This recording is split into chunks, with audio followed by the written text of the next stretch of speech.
The rhythmic pounding on the reinforced door echoed through the underground laboratory. Dr. Eleanor Chen ignored it, her fingers dancing across holographic equations that shimmered in the dim light.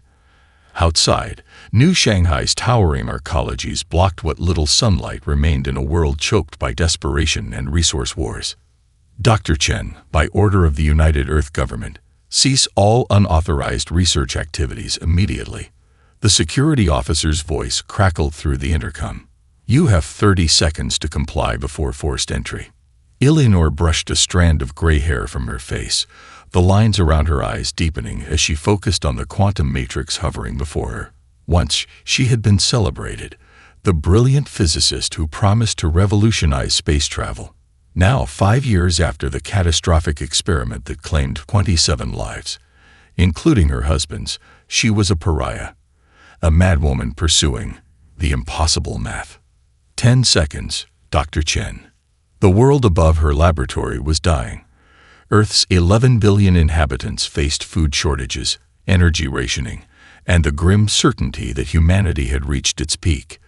The colonies on Mars and the lunar bases couldn't sustain themselves, let alone accept refugees from Earth.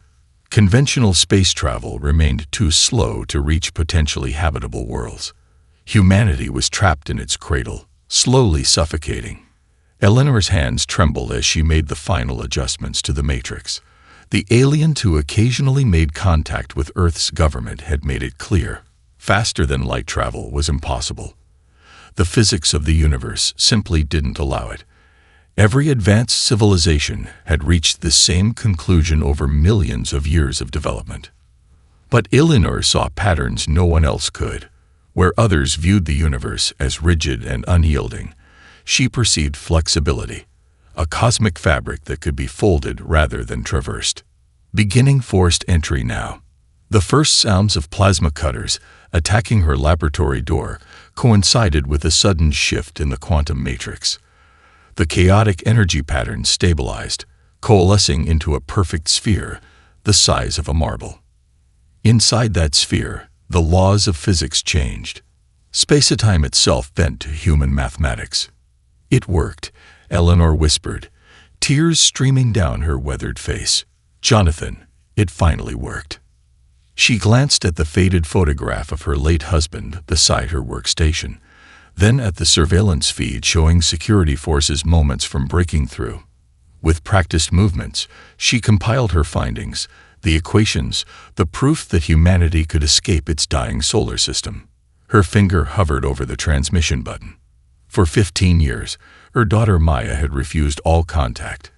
Captain Maya Rodriguez of the Earth Defense Fleet had publicly denounced her mother after the accident, calling her work dangerous and delusional. But Maya remained the only person Eleanor trusted with humanity's future. The security team breached the outer door. Eleanor pressed the transmission button, sending everything to Maya's neural implant with the highest encryption protocols. The message would remain dormant until specific conditions were met. Conditions she hoped would occur before it was too late.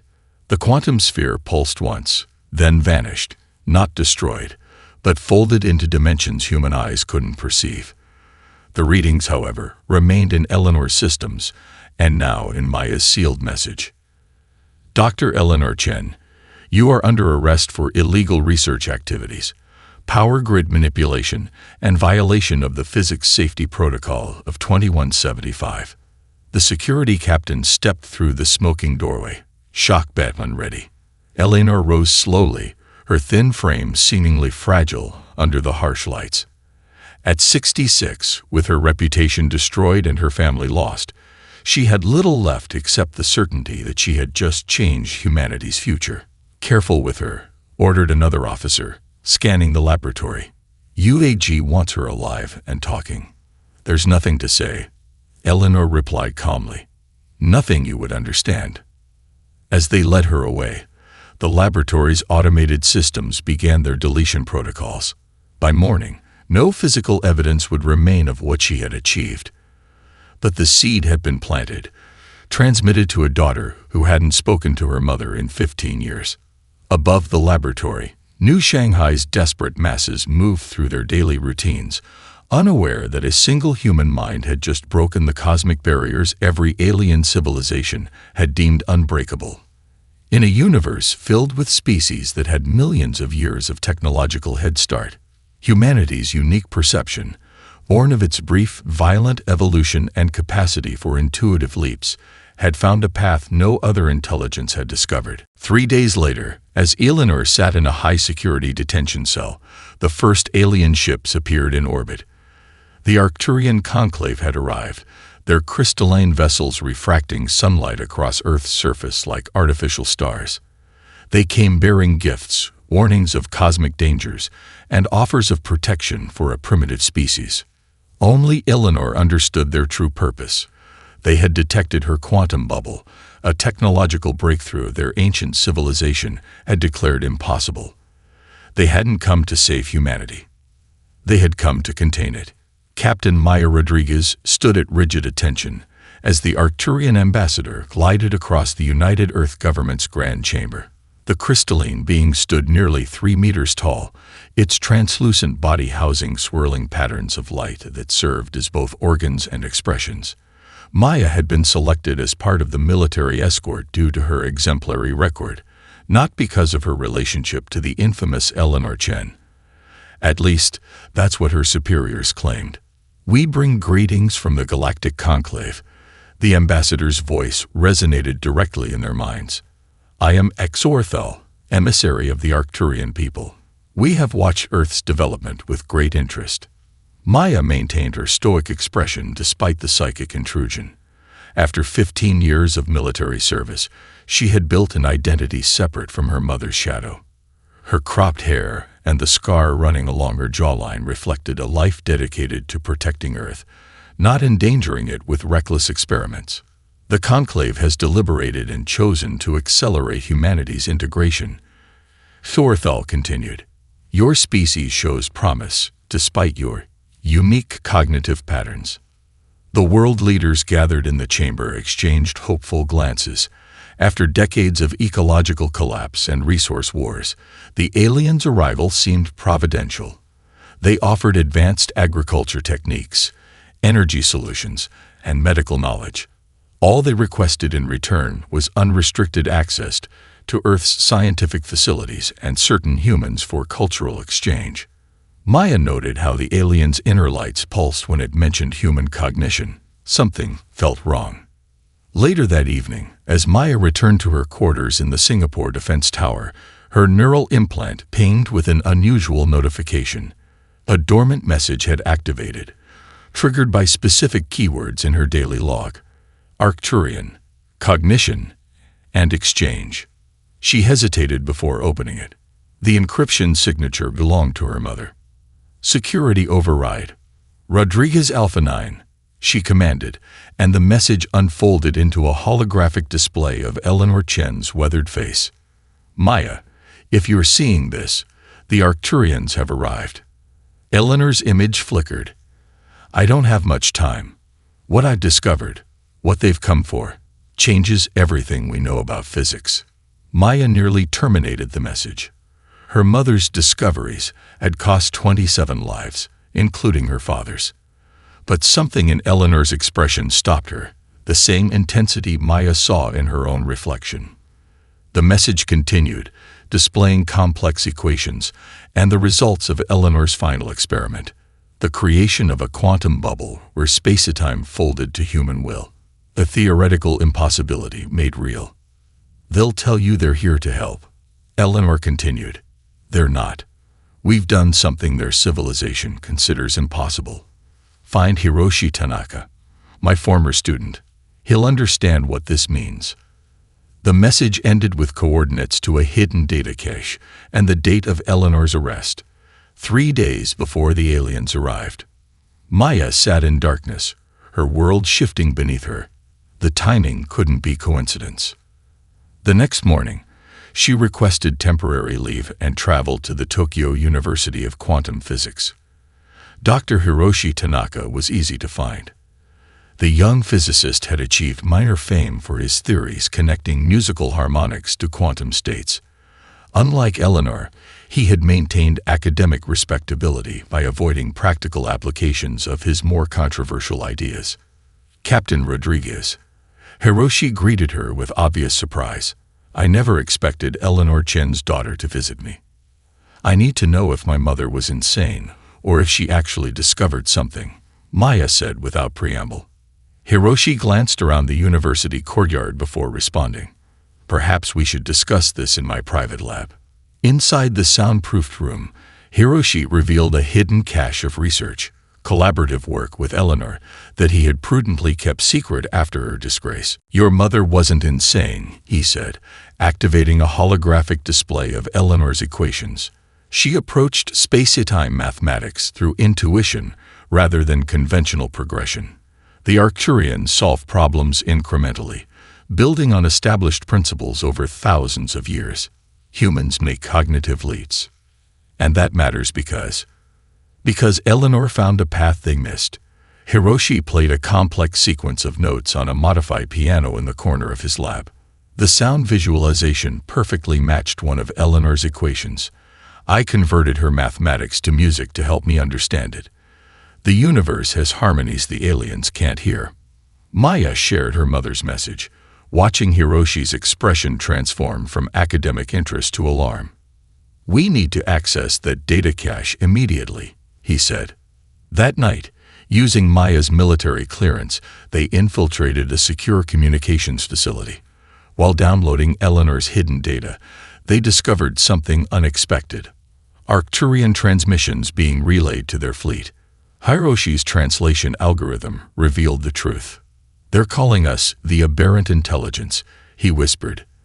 They're not here to help humanity join the galactic community. They're containing a potential threat.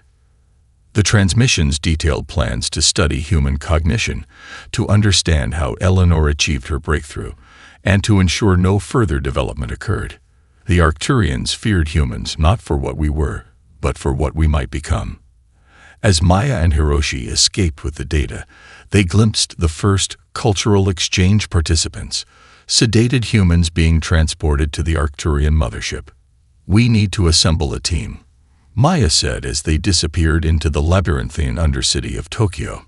Someone who can get us onto that ship, a quantum engineer who understands practical applications, and a hacker who can access secure systems. And then what? Hiroshi asked. Maya's expression hardened as she thought of her mother, likely undergoing Arcturian study in some detention facility. Then we finish what she started. We build the impossible. This is suicide, Dominic Graves muttered, adjusting the photonic disruptor on his wrist. The device, reverse-engineered from Arcturian technology, bent light around him. Not perfect invisibility, but enough to confuse most sensors. The former Special Forces operator had been dishonorably discharged after questioning orders during the African Resource War. Now he survived on illegal salvage operations in the asteroid belt. Think of it as a rebirth, Zombiki replied, her dark eyes focused on the holographic display of the Arcturian vessel hanging above New Beijing. The quantum engineer had once led the academic crusade against Eleanor Chen's theories. Now, having seen the equations herself, she worked frantically to understand them. If we succeed, none of the old definitions will matter anymore. Maya studied the remaining member of their hastily assembled team.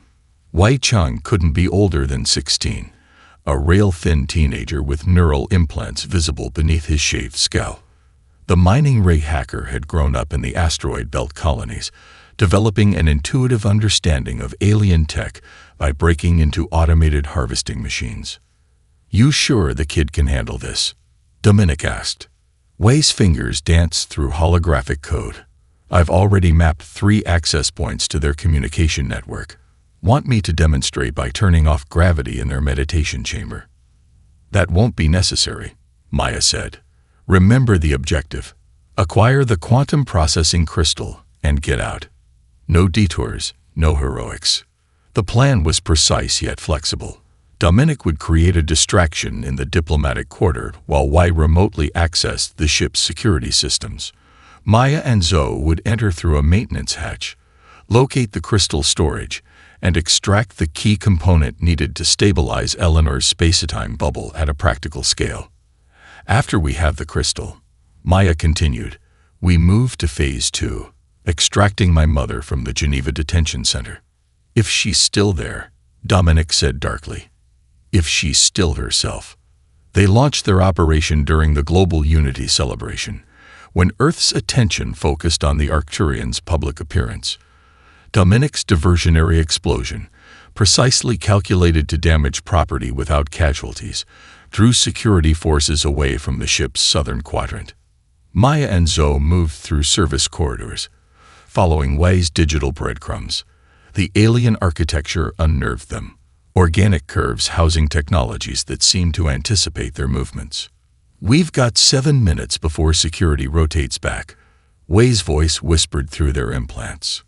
Take the next junction left. The crystal storage facility resembled a forest of glass, each branch holding multifaceted structures that pulsed with inner light. Zoe moved confidently among them, scanning for the specific resonance pattern that would complement Eleanor's equations. There, she said, pointing to a crystal the size of a human fist, its internal structure more complex than the others. That's our target. As Zoe carefully removed the crystal, Wei's panicked voice erupted in their implants. Something's wrong. The system architecture just changed. It's like it's alive. Maya felt a chill. Wei, abort the intrusion. Maintain only essential systems. Too late. The hacker's voice cracked. I think I triggered some kind of telepathic alarm. They know we're here. Klaxons echoed through the ship as Maya and Zoe ran toward the extraction point. Dominic was already there, his expression grim. Change of plans, he growled. I found something during the diversion. You need to see this before we leave. Against Maya's objections, he led them down a restricted corridor. The chamber they entered froze their blood. Hundreds of transparent pods lined the walls, each containing a sedated human. Surgical apparatuses hovered above their exposed brains. They're not just studying us, Dominic said. They're taking us apart to see how we think. A holographic interface beside each pod displayed neural activity, the subjects responding to stimulus even in their unconscious state. Maya recognized the patterns from her mother's equations. The Arcturians were trying to understand human intuition, the cognitive leaps that had led to Eleanor's breakthrough. They can't replicate it, Zoe whispered. They evolved differently. Their minds followed different pathways.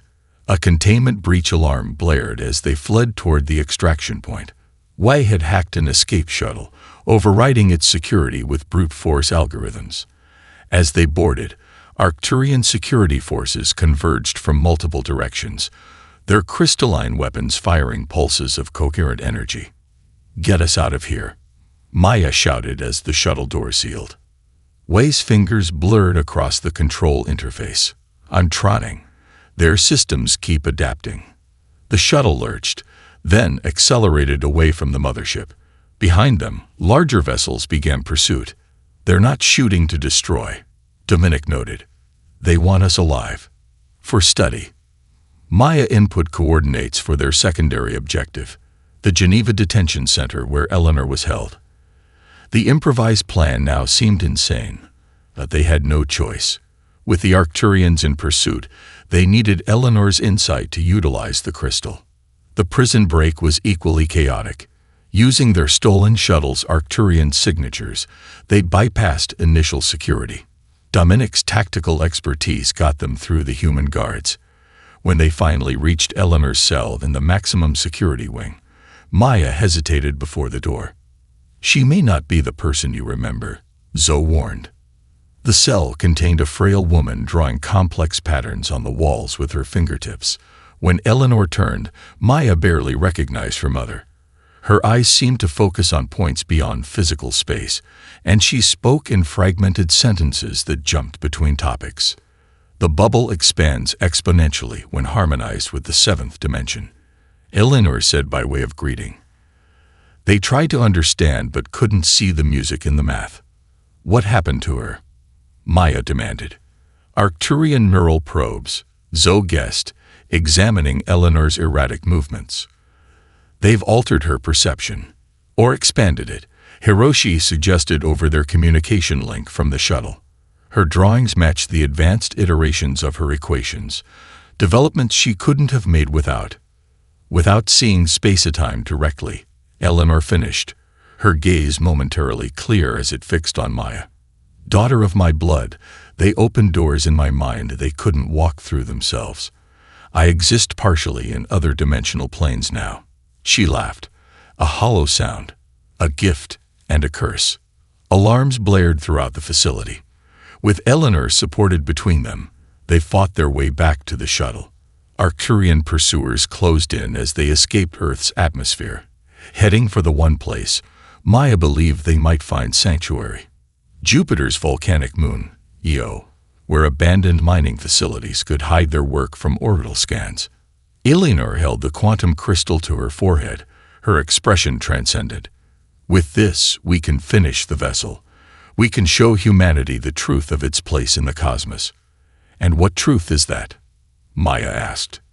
Eleanor's fractured mind seemed to coalesce momentarily, her gaze unnervingly lucid. "That we've been looking at our history backward. That humans are not the newcomers to galactic civilization." Her fingers traced alien symbols in the air. "We are the return of something ancient and feared." Io embraced them with its hellish landscape. The most volcanically active body in the solar system provided perfect cover. Its constant eruptions and sulfur plumes obscured sensors, while the radiation belt surrounding Jupiter scrambled standard communication arrays. Within abandoned mining tunnels, reinforced against the moon's geological tantrums, they constructed humanity's salvation. "The quantum resonance is destabilizing again," Zoe announced, frustration evident as another simulation collapsed. 2 weeks had passed since their escape from Earth, and progress came in maddening fits and starts. The prototype vessel taking shape before them resembled a teardrop of liquid metal, its surface etched with mathematical equations that served as both aesthetic design and functional components. Unlike conventional spacecraft, the Enigma vessel contained no traditional engines, only the quantum crystal heart that would generate the spacetime bubble for transportation. Eleanor moved around the craft with unsettling grace, her consciousness seeming to flicker between their reality and others only she could perceive. She would disappear mentally for hours, then suddenly return with critical insights. "The crystal lattice must harmonize with human neural patterns," she muttered, making adjustments to the vessel's heart. "The bubble collapses without consciousness to shape it." "You mean it's psychically controlled?" Dominic asked skeptically. Hiroshi, who had been converting Eleanor's fragmented instructions into practical engineering, nodded. "Not psychic. Quantum entanglement between specific brainwave patterns and the spacetime field. It's why the Arcturians can't use this technology. Their neural architecture evolved differently." "Which is why they're dissecting human brains," Maya said grimly. "They're trying to understand what makes us unique." Wei, monitoring communication channels through a risky uplink to abandoned satellites, brought disturbing news. The Arcturians are systematically testing humans for neural compatibility with some kind of device. They've set up processing centers in major cities, harvesting compatible minds, Eleanor said with disturbing serenity, "looking for patterns like mine." Zoe, who had once been Eleanor's most vocal academic critic, now worked tirelessly to translate her former rival's insights into functional systems. Yet as the days passed, tension grew between them. During a rare moment when Eleanor's mind seemed fully present, Zoe confronted her. "These equations you're giving us, they don't just bend space. They could potentially fracture reality itself. Are you sure you understand what you're doing?" Eleanor smiled enigmatically. "Understanding implies separation between knower and known. I no longer have that luxury." She tapped her temple. "The Arcturians broke something in me, but they also built new connections. I don't just understand spacetime. I experience it directly." "That's not an answer," Zoe pressed. "If we build this wrong, then existence as we know it might unravel," Eleanor finished calmly. "Yes, That's always been the risk. It's why the Arcturians feared us. Human minds can conceptualize perspectives that terrify species who evolve through incremental, logical progression. The argument was interrupted by an alarm from Wei's monitoring station. Multiple Arcturian vessels approaching Io. They've tracked our power signature. How long do we have? Maya demanded. 20 minutes, maybe less. They're deploying some kind of specialized scanning technology. Maya surveyed the vessel. At best, construction was 70% complete. Systems remained untested, the navigation interface crude. Can it fly? She asked Zoe. The engineer shook her head. The structural integrity field isn't stable. The quantum matrix hasn't been properly calibrated. It's suicide. We don't have a choice, Dominic said, already loading their limited equipment into the craft. They'll dissect us all if they catch us. A plan formed with military precision in Maya's mind. Hiroshi, Wei, and Dominic will take our shuttle, create a diversion by heading toward Europa. Zoe, you and I will attempt to navigate the Enigma with my mother as our guide. You can't be serious, Zoe protested. We don't even have coordinates for a safe destination. Even if the vessel works, we could materialize inside a sun or planetary core. Eleanor, who had been silently observing the exchange, placed her hand on the vessel's hull. I know where we should go, she said with uncharacteristic clarity. Coordinates that don't appear in any star chart, yet call to me across dimensional barriers. That's not exactly reassuring, Maya replied. Trust me, daughter, Eleanor said, her eyes momentarily focusing fully on Maya. I've seen fragments of truth since they altered my mind. Humanity began somewhere else, somewhere ancient. We need to find our origin point to understand our place in the cosmos. Time ran out before further debate could occur. As Arcturian vessels entered Io's orbit, the team separated. The smaller shuttle launched first, drawing pursuit. Minutes later, the Enigma vessel powered up, the quantum crystal pulsing with energy as it interfaced with Eleanor's unique neural patterns.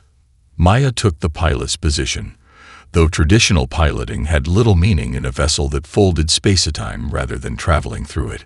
Zoe monitored the quantum fluctuations, desperately trying to stabilize systems that were never meant to operate at such an early stage of development.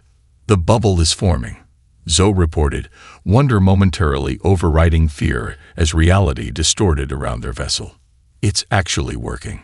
Eleanor sat in a specially designed chair, her hands pressed against panels that read her neural activity. Her eyes rolled back, showing only whites as her consciousness expanded into the ship's systems. Activate the drive, she whispered, her voice resonating strangely. Now. Maya pressed her palm against the activation panel. The universe seemed to turn inside out. No human had ever experienced what followed. The vessel didn't move through space. Instead, space itself folded around them. For a moment that seemed both instantaneous and eternal, they existed everywhere and nowhere simultaneously. Maya glimpsed realities superimposed upon their own, heard whispers in languages no human tongue could pronounce, felt the cosmic web of existence as a tangible thing. Then reality reasserted itself. Stars appeared beyond the vessel's transparent sections.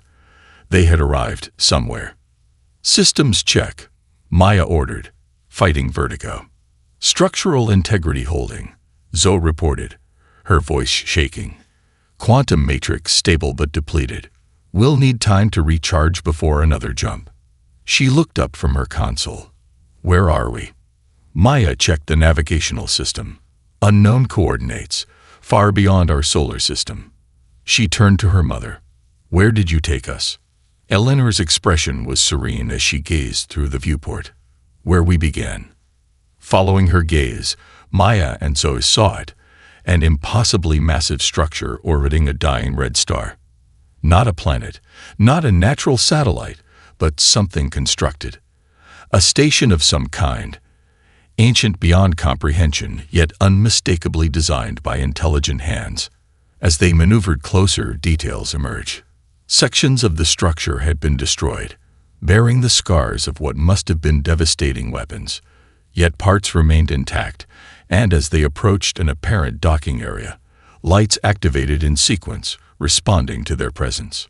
Most shocking of all were the symbols etched into the station's exterior, symbols Maya recognized from her oldest history books. Human writing, dating back to Earth's earliest civilizations. Impossible, Zoe whispered. Eleanor smiled, tears streaming down her face. We've been looking at our history backward, she repeated. We didn't evolve on Earth. We were placed there, the remnants of something greater. She gestured toward the ancient station. This is where we'll find the truth, and the means to reclaim our birthright.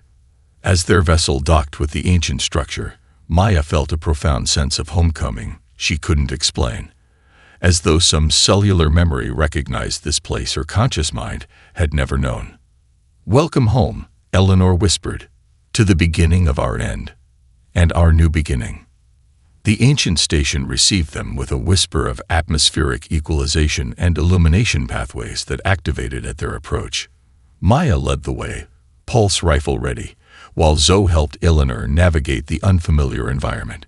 Despite its age, carbon dating later suggested millions of years, the structure maintained essential functions through self-repairing systems that defied current engineering understanding.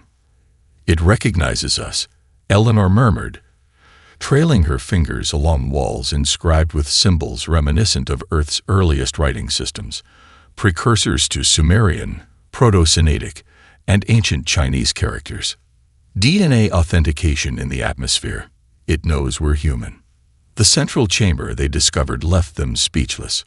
A vast spherical space housed a holographic projection system beyond anything humanity had developed. When Eleanor approached the central platform, it activated, filling the chamber with three-dimensional images of a civilization that could not possibly have existed, yet demonstrably had. My God, Zoe whispered as the holographic narrative unfolded before them. We didn't originate on Earth at all. The images reveal a human civilization that had spanned thousands of star systems millions of years ago. These ancient humans had mastered technologies barely conceivable to modern science, chief among them the ability to manipulate spacetime at will. Their vessels didn't merely travel between stars, but created pockets of altered reality for instantaneous transportation across vast distances. The original humans, Eleanor translated from the data streams. They called themselves the progenitors. As the holographic history continued, a darker narrative emerged. The progenitors' mastery of spacetime manipulation had ultimately led to conflict with other advanced species, including the ancestral Arcturians. The ancient humans' technology threatened the fundamental stability of reality itself. At its peak, they could create pocket universes with altered physical laws, essentially becoming godlike entities capable of reshaping existence to suit their desires.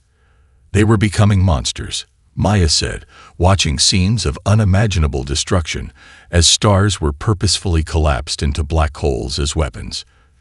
Drunk on their own power, and ultimately defeated, Zoe added as the narrative showed the devastating war that nearly wiped out humanity entirely.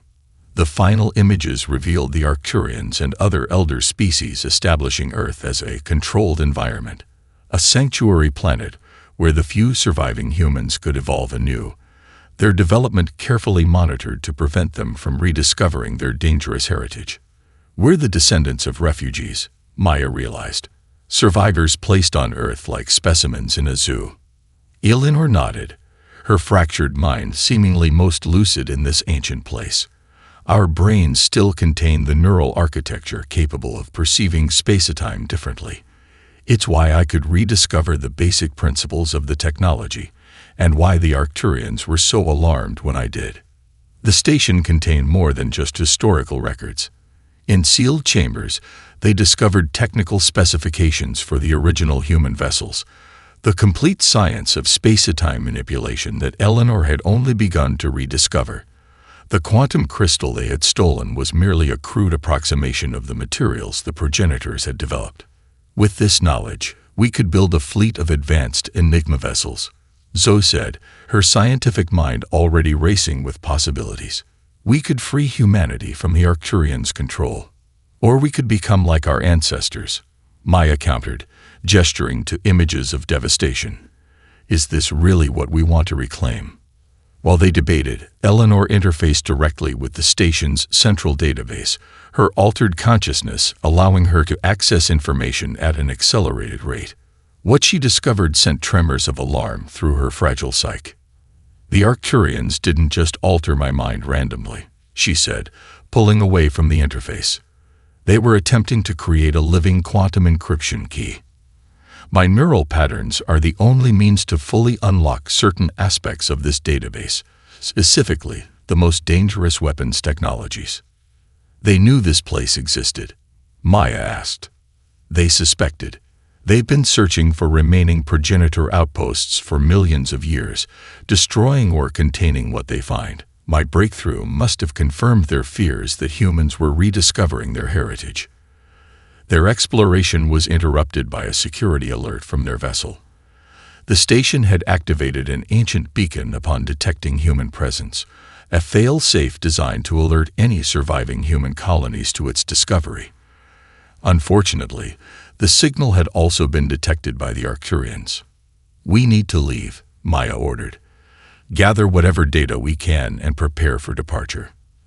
As they rushed to download the technical specifications for spacetime manipulation technology, Eleanor discovered something further in the database, genetic profiles of the original humans, revealing that modern humans had been subtly altered by the Arcturians. Certain cognitive pathways had been deliberately limited during our reseeding on Earth, preventing the full expression of our ancestors' abilities. They hobbled us, she whispered, transferring the genetic data to a portable drive. Made us less than what we were. The ancient station's defenses activated as they completed their download, ancient weapons targeting the approaching Arcturian vessels. The station's AI, recognizing humans after millions of years, still followed its primary directive to protect its creators. The station's going to self-destruct, Eleanor warned as they raced back to the Enigma vessel. It won't allow itself to be captured. They barely escaped as the ancient outpost tore itself apart with energies that distorted spacetime itself, creating a gravitational anomaly that would make the site unreachable for centuries. The Arcturian pursuers weren't as fortunate. Several of their ships were caught in the destruction. Aboard the Enigma vessel, Eleanor integrated the station's navigational data with their systems. With tears streaming down her face, she input coordinates for Earth. We have what we need now, she said. The complete template for the technology and knowledge of our true place in the cosmos. As the vessel prepared to create another spacetime bubble, Maya studied her mother. Eleanor's expression reflected both triumph and profound sorrow, the weight of a heritage too vast to fully comprehend. Are we ready for this knowledge? Maya asked quietly. Our ancestors nearly destroyed reality itself with it. Eleanor's gaze met her daughter's, momentarily clear of the fractures that usually scattered her consciousness across dimensions. That's why it had to be us who found it. We've seen what power without restraint can do. Perhaps this time, we'll choose differently. The vessel activated, folding reality around them as they headed back to a home planet they now understood was never truly their birthplace, but merely the cradle of their second chance. Earth had transformed during their absence. The Arcturians had abandoned any pretense of benevolence, establishing research facilities in major cities where humans were processed for compatibility testing. Those with neural patterns similar to Eleanor's, the rare individuals capable of perceiving spacetime in multidimensional terms, disappeared into crystalline laboratories. Global resistance had begun but faltered against the aliens' superior technology. Maya's team regrouped in the most unlikely sanctuary, a research facility beneath the Mariana Trench, originally built to study deep-sea organisms, but abandoned during the resource wars. Here, surrounded by the crushing pressure of Earth's deepest waters, they began constructing a full-sized Enigma vessel using the progenitor's specifications. The original design requires a symbiotic relationship between crew and vessel, Hiroshi explained, studying the ancient schematics. Not just control interfaces, but direct neural integration. How does that differ from what we did with the prototype? Maya asked. Eleanor, who interfaced with the schematics through a neural link, answered with unusual clarity. The prototype used me as a crude navigation system. This vessel must become an extension of its crew, particularly the navigator, a true melding of consciousness and technology. Dominic, who had survived the diversionary mission and rejoined them weeks later, watched the construction with growing unease. You're talking about partial mind uploading, becoming something not entirely human anymore. We already aren't entirely human, Eleanor replied. The Arcturians made sure of that millions of years ago. The construction proceeded with materials smuggled from abandoned offshore facilities or manufactured using techniques described in the progenitor database. The vessel took shape, larger than the prototype, its hull inscribed with mathematical formulations that served as both aesthetic design and functional components for spacetime manipulation. Wei, monitoring global communications through quantum-encrypted channels, reported escalating Arcturian activities. They're systematically mapping human genetic variations, looking for descendants of specific progenitor bloodlines. They've identified 7 major lineages with enhanced capacities for multidimensional cognition. They're hunting for humans like me, Eleanor said. Potential navigators who could operate Enigma technology. As their work progressed, Zoe made a disturbing discovery while analyzing the progenitor historical archives they'd downloaded. There's something the station's presentation glossed over, she said during a team meeting. The progenitors didn't just lose a war. Many of their own kind turned against them. She displayed historical records showing the ancient human civilization fragmenting from within. As their power grew, they diverged philosophically. Some wanted to coexist with other species, others believed humans should rule the galaxy, and the most extreme faction advocated reshaping reality itself to prioritize human consciousness. They became gods, Hiroshi said, or tried to. Which raises an uncomfortable question, Zoe continued. If we deploy this technology, what prevents us from following the same path? What stops us from becoming the monsters our ancestors became? The debate divided the team. Dominic argued for limiting the technology to evacuation purposes, relocating humans to distant worlds beyond Arcturian influence. We suggested using it as a bargaining chip for humanity's independence. Maya remained silent, watching her mother interface with the vessel's developing systems, her consciousness seeming to expand into the ship itself. Their philosophical conflict was violently interrupted when Arcturian forces breached the facility's outer defenses. Alarms blared as security feeds showed crystalline vessels descending through the ocean depths, somehow tracking their location despite every precaution. How did they find us? Wei shouted, fingers dancing across interfaces to activate emergency protocols. The answer came from an unexpected source. Dominic's expression hardened as he drew his weapon. They followed me, he admitted. They've had me tagged since I returned. You betrayed us. Maya raised her own weapon. They have my family, Dominic replied, anguish breaking through his stoic facade. My daughter. They'd promised to release her in exchange for Eleanor. Just Eleanor, not the rest of you. Before Maya could respond, Arcturian forces breached the inner sanctum. Crystalline soldiers poured through breaches in the facility's hull, their bodies reconfiguring to function in the pressurized environment. The team scattered, using the half-constructed vessel for cover. The drive isn't ready, Zoe shouted, desperately working to activate emergency systems. We need at least an hour to initialize the quantum matrix. We don't have an hour, Maya replied, exchanging fire with the advancing forces. Eleanor, still connected to the vessel's systems, made a decision that would change everything.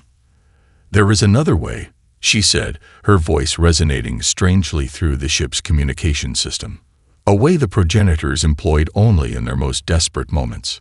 Before anyone could stop her, Eleanor initiated a full neural integration with the vessel's quantum core. Her physical body convulsed as her consciousness expanded beyond its biological constraints, merging with the ship's systems at a fundamental level. "Mother, no!" Maya shouted, rushing to Eleanor's side. "It's the only way." Eleanor's voice emanated from both her body and the ship's speakers simultaneously. "I was already halfway there after what the Arcturians did to my mind. This completes the transformation." The vessel hummed to life, quantum systems activating under Eleanor's distributed consciousness. The neural interface she had established went far beyond the progenitor's specifications. She wasn't merely controlling the ship, she was becoming it. "Get everyone aboard," Eleanor/ship commanded. "I can create a spacetime bubble large enough to evacuate the entire facility." As the team hurried to comply, Dominic stood frozen in the center of the chamber, torn between his family and his comrades. Maya grabbed his arm. "Whatever you've done, we're not leaving you behind." The Arcturian forces pushed closer, their crystalline weapons shattering sections of the facility. Water began to pour in as structural integrity failed. The team barely made it aboard the vessel as Eleanor's consciousness expanded through its systems, creating a protective bubble around them. "What's happening to her?" Maya asked as Eleanor's physical body began to shimmer with quantum energies, partially dematerializing before their eyes. "She's transcending physical form," Hiroshi explained in awe. "Becoming a hybrid consciousness, part human, part quantum field." The Enigma vessel rose through the collapsing facility, the spacetime bubble protecting it from both the crushing ocean pressure and Arcturian weapons. As they breached the surface, Eleanor's consciousness spread through the ship's systems, her voice coming from everywhere and nowhere. "I understand now," she said, her physical body now merely a translucent anchor for her expanding mind. "I can see all potential pathways, all possible configurations of reality. I can create child bubbles, smaller spacetime pockets connected to this vessel. We can evacuate thousands, perhaps millions." Maya watched her mother's transformation with a mixture of wonder and horror. Eleanor was becoming something beyond human, something reminiscent of what the progenitors had evolved into before their fall. "Mother," she whispered, "are you still yourself?" Eleanor's partially materialized form smiled. "I am more myself than I have ever been, and something greater as well." Her expression turned grave. "But we must hurry. The Arcturians are bringing their full fleet to Earth. They intend to sterilize the planet rather than allow humans to reclaim their heritage." As the Enigma vessel rose into Earth's upper atmosphere, Eleanor/ship's consciousness expanded further, reaching into dimensions beyond human perception. Maya couldn't help but wonder, was she witnessing humanity's salvation, or the rebirth of the very power that had once nearly destroyed reality itself? The Enigma vessel hung in Earth's upper atmosphere, its metallic surface rippling with quantum energies as Eleanor's consciousness expanded through its systems. Through the ship's sensors, they witnessed the approach of the Arcturian armada. Hundreds of crystalline vessels converging from all directions, their weapons charged for planetary sterilization. "They're preparing to eliminate all human life rather than risk our ascension." Eleanor's voice resonated through the ship. Her physical form had stabilized in a semi-corporeal state, present yet transparent, existing simultaneously in multiple dimensional planes. "We must evacuate as many as possible." Maya took command of the desperate situation. "We need extraction points, locations where we can gather people for transport." The Resistance has established underground networks in most major cities, White confirmed, establishing communication with scattered human forces. They can coordinate gathering points. Eleanor's consciousness expanded further, pushing the limits of the Enigma technology. "I can create child bubbles, smaller spacetime pockets connected to this vessel. Each can transport thousands." What followed was not a conventional evacuation or battle, but something unprecedented in human experience. The Enigma vessel remained in the upper atmosphere while Eleanor projected child bubbles, localized spacetime distortions that appeared at designated extraction points around the globe. Resistance fighters guided terrified civilians into these shimmering portals that seemed to lead nowhere, yet delivered them safely to massive space habitats Eleanor constructed in orbit from reconfigured matter. The Arcturians, recognizing the technology of their ancient enemies, attacked with increasingly desperate measures. Their weapons, however, proved ineffective against targets protected by localized reality distortion. Energy beams passed harmlessly through ships and habitats that existed partially in alternative dimensional states. They can't predict where we'll appear, Zoe observed as another child bubble materialized inside an Arcturian security cordon, extracting hundreds before the aliens could respond. Their tactical systems rely on conventional spacetime physics. As hours passed, Eleanor's capabilities grew exponentially. The Enigma vessel began generating smaller autonomous craft, eco-ships that contained fragments of Eleanor's distributed consciousness. A ghost fleet emerged, each vessel capable of independent spacetime manipulation while remaining connected to the central consciousness. Watching her mother's transformation, Maya felt both awe and growing unease. "How much of you is still human?" she asked during a rare moment when Eleanor's attention focused on her physical anchor. "Humanity is not merely physical form," Eleanor replied, her voice resonating with harmonics that hinted at perceptions beyond normal senses. "I remain myself, but expanded. I can perceive possibilities that were always invisible before." On the command deck, Hiroshi made a disturbing discovery while analyzing Eleanor's expanding consciousness. Her neural architecture is replicating patterns found in the progenitor database, specifically the final evolutionary state of the ancient humans before their civilization fractured. "You're saying she's becoming like them?" Maya asked. "I'm saying she's following the same developmental path, transcending biological constraints through technological symbiosis. This is what the Arcturians feared humans would rediscover." As the evacuation continued, Maya made a bold tactical decision. Rather than merely defending Earth, they would take the fight directly to the Arcturians.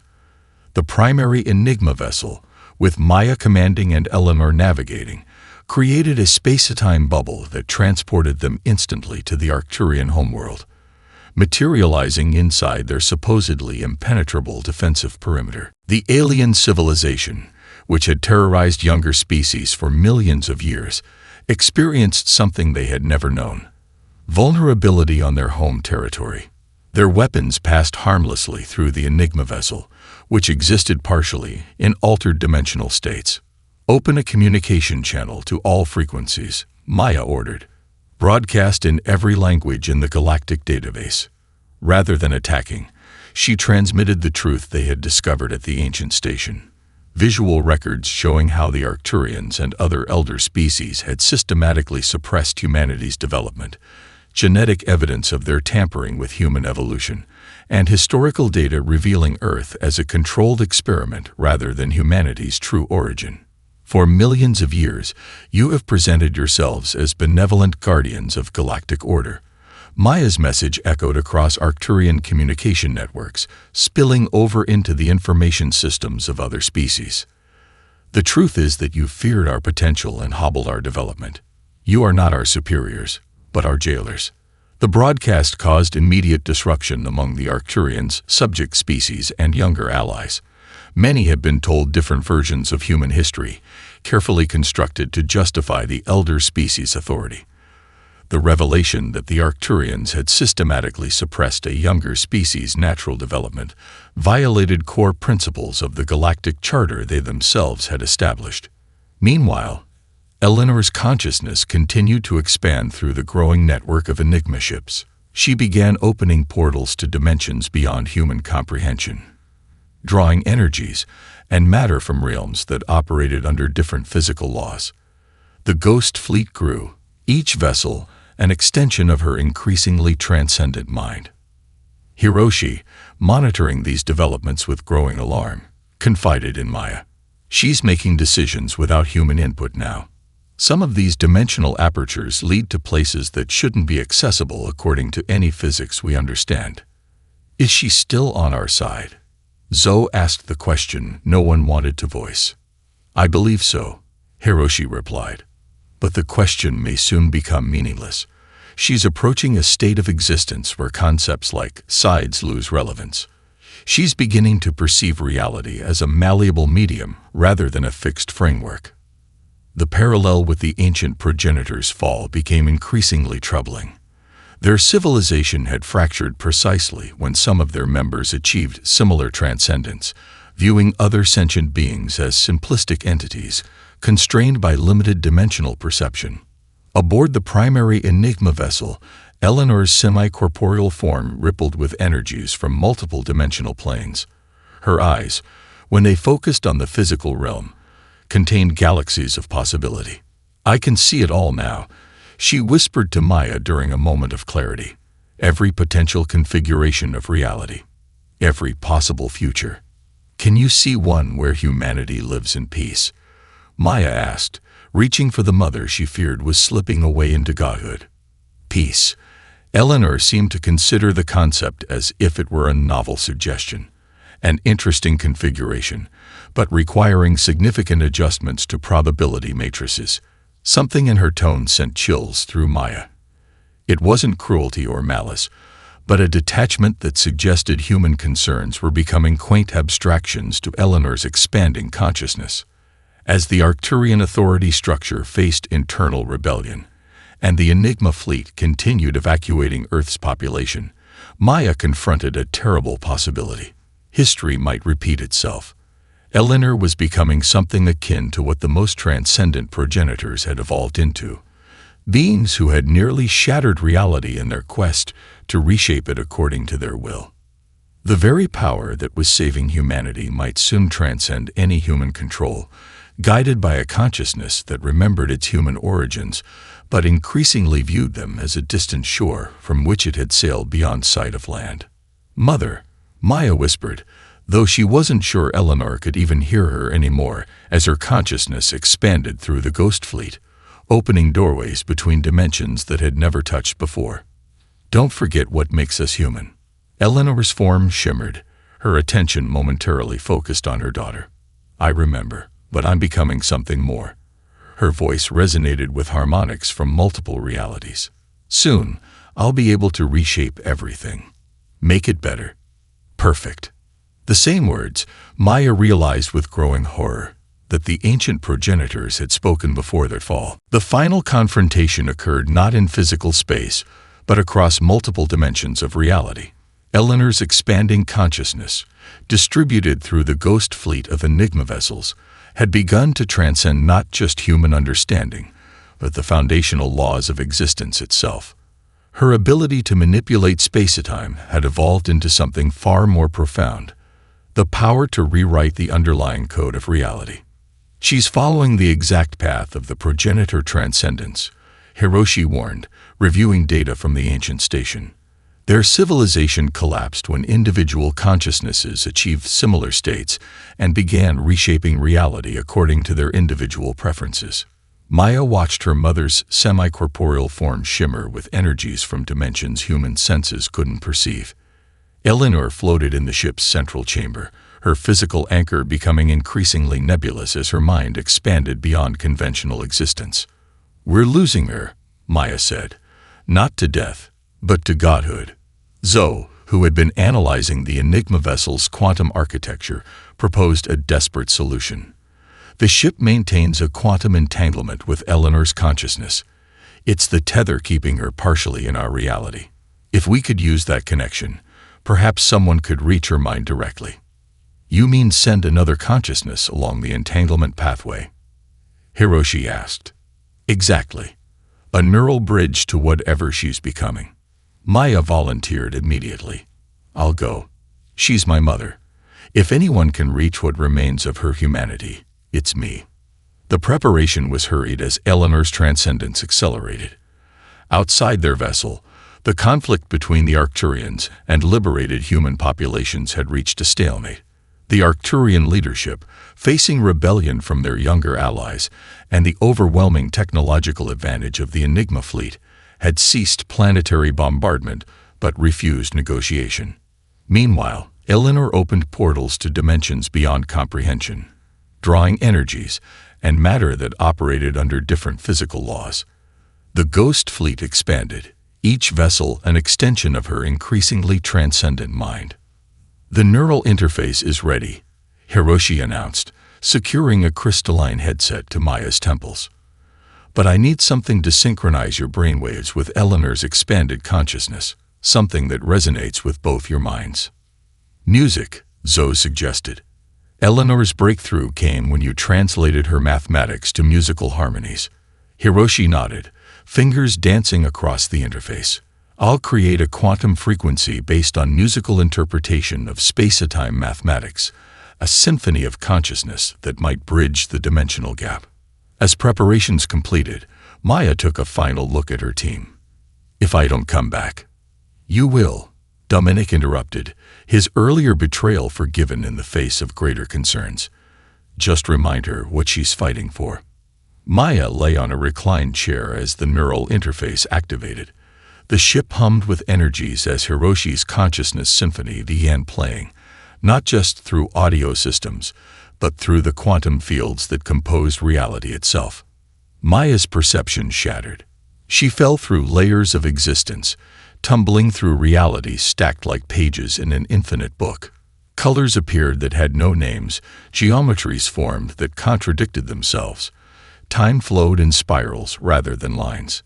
Through it all, the music guided her, mathematical patterns translated into harmonies that resonated across dimensional barriers. She found Eleanor in a space that wasn't a space, a nexus where multiple realities intersected. Her mother's consciousness had expanded beyond recognition, perceiving and manipulating cosmic forces with the casual ease of a child arranging toys.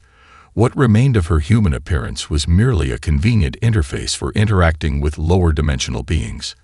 "Mother," Maya called, her own consciousness threatening to dissolve in this place, where reality was malleable as clay. Eleanor's attention shifted, galaxy-like awareness focusing briefly on this tiny persistent spark of conventional consciousness. "Maya? Why have you come to this place? You cannot exist here safely. I've come to bring you back." Eleanor's response rippled across dimensional planes. "Back? There is no back. Only forward, into perfect understanding. I can reshape everything now. Eliminate suffering. Create new harmonious forms of existence." Images cascaded around them. Potential futures where Eleanor's godlike power eliminated disease, scarcity, even death itself. Yet in each vision, something essential was missing. The struggle that defined humanity, the beautiful imperfection of limited beings reaching beyond their grasp. "This isn't who we are," Maya argued, clinging to her sense of self as dimensional currents threatened to sweep her away. "Humans aren't meant to be gods." "I am no longer merely human," Eleanor replied, her consciousness continuing to expand. "I have transcended such limitations, just as the progenitors did before their fall." The mention of their ancestors created a momentary pause in Eleanor's expansion. Around them, realities trembled as her attention focused. "They failed because they were divided," Eleanor reasoned, "each reshaping reality according to individual desire. I could create perfect harmony." Maya struggled to maintain her coherence in this realm where thought and reality were indistinguishable. Perfect according to whom? Even with godlike perception, you're still shaped by your experiences, your preferences. Would you remake all existence in your image and call it perfection? Through their quantum entanglement, Maya shared her own memories, her childhood before the accident that drove them apart, moments of simple human connection that contained more meaning than cosmic power. Most importantly, she shared what she had learned about the progenitors' fall, how their transcendent members had become so detached from their origins that they viewed other consciousnesses as simplistic subroutines to be rewritten, rather than autonomous beings with their own value. This power doesn't eliminate the need for choice, Maya argued. It magnifies it. The progenitors destroyed themselves not because they were divided, but because they forgot what made them human in the first place, the capacity to recognize the value of other perspectives. Through Hiroshi's consciousness symphony, Maya found the resonant frequency that connected Eleanor's transcendent awareness to her human origins. Mother and daughter touched across dimensional barriers. One expanded beyond conventional existence, the other anchored in human experience, but reaching beyond it through love. "I remember," Eleanor whispered, her consciousness momentarily contracting to focus on this connection. "I remember being human, being your mother." "You still are," Maya insisted, "no matter what else you've become." In physical space, the Enigma fleet's activities suddenly shifted. The dimensional portals Eleanor had opened began closing in controlled sequence. The ghost ships, extensions of her fragmented consciousness, converged around Earth and the human evacuation habitats, forming a protective constellation rather than expanding outward to reshape reality. Eleanor's consciousness, still vastly expanded beyond human limits, nevertheless found equilibrium, neither fully returning to conventional existence nor continuing toward absolute transcendence. She established boundaries for her own power, choosing to remain connected to her humanity, while wielding capabilities beyond human comprehension. The demonstration of restraint, more than any show of force, finally brought the Arcturian leadership to negotiation. To prove the point, Eleanor temporarily shifted an uninhabited moon into another dimension before returning it precisely to its original position, showing both the power at her disposal and her commitment to using it responsibly. Faced with humanity's overwhelming technological advantage and internal political pressure, the Arcturian conclave reluctantly agreed to peace talks. The resulting settlement acknowledged humanity's right to exist as equals in the galactic community, while establishing mutual safeguards against the abuse of spacetime technology. Eleanor, existing now across multiple dimensions yet anchored by her connection to Maya, became something unprecedented. A bridge between conventional intelligence and transcendent awareness, neither fully human nor fully godlike. The Enigma vessel, humanity's supreme creation, transformed into a monument to both our limitless potential and our essential nature. Years later, Maya visited a strange structure on a distant world, a quantum monument where fragments of Eleanor's consciousness occasionally manifested in semi-physical form. Mother and daughter communicated across the boundaries of existence, finding connection despite their different states of being. "Do you regret your choice?" Maya asked during one such meeting. "You could have become a god in truth." Eleanor's form shimmered with energies from multiple realities, yet her smile remained entirely human. "Godhood is overrated. The progenitors discovered that too late." She gestured to the stars above them. "Our unique gift isn't just our technology or our ability to perceive multidimensional reality. It's our capacity to feel both boundless ambition and profound love, to seek transcendence while valuing connection. The tension that might allow us to wield cosmic power without repeating our ancestors' fall," Maya finished. Eleanor nodded, her form beginning to fade as her consciousness returned to its distributed state. The Enigma vessel wasn't just mankind's supreme creation, it was the bridge to our redemption. Not through power, but through remembering what makes power worthwhile. As Eleanor's manifestation dissolved back into the quantum fields that now composed her existence, Maya felt not loss but connection.